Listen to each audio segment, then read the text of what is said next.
web de TF1 qui avait écrit, c'était en février dernier, à sa députée UMP de Paris, Françoise de Panafieux, pour dénoncer le projet de loi Hadopi. Celui-ci a été licencié après que son courriel ait été transmis à TF1 par un responsable du ministère de la Culture. Christine Albanel, justement, ministre de la Culture, a eu à se justifier à ce sujet cet après-midi dans l'hémicycle.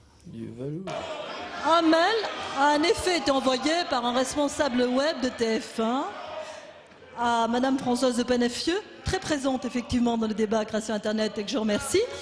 Et elle l'a envoyé au ministère pour avoir des éléments techniques de réponse, ce qui se fait couramment.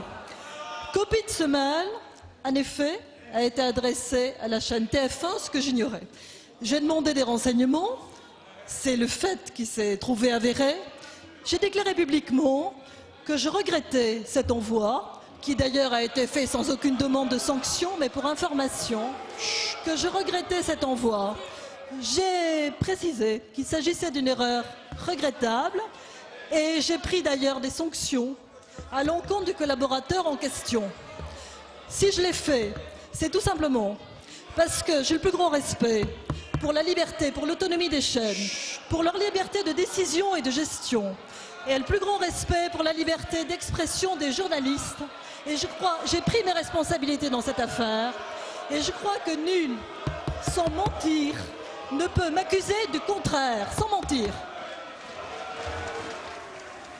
Voilà, une fin d'intervention assez houleuse, hein, il faut bien le dire, dans l'hémicycle. On entend, lorsqu'on tend bien l'oreille, démission du côté de l'opposition, qui s'adressait bien sûr à la ministre de la Culture, Christine Albanel. Vous souhaitez vraiment la démission de la ministre de la Culture pour cette affaire ? On est au bord du ridicule, mais comme il s'agit quand même de la liberté d'expression et des conséquences pour un salarié de TF1, ça mérite quand même d'être examiné de près, parce que Mme Albanel nous dit qu'elle veut être jugée au résultat, au fond. Elle défend la liberté d'expression, elle est respectueuse de l'autonomie de TF1. Très sincèrement, toute cette affaire démontre très exactement le contraire.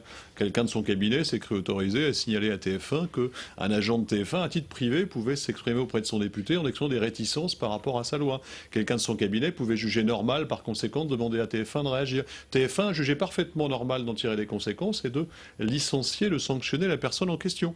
Très sincèrement, ça pose des questions sur le système dans lequel nous sommes. Je ne peux pas m'empêcher de faire le lien avec une autre question qui concernait la décision du parquet de faire appel de la décision d'engager. Non, ça n'a rien à voir. C'est toujours la manière de gouverner. Non. Les libertés dans ce pays, elles sont évidemment garanties, mais le gouvernement a une drôle de façon d'en user. Et par exemple, dans cette affaire, à la question qu'a posée André Valini cet après-midi. C'est une excellente question.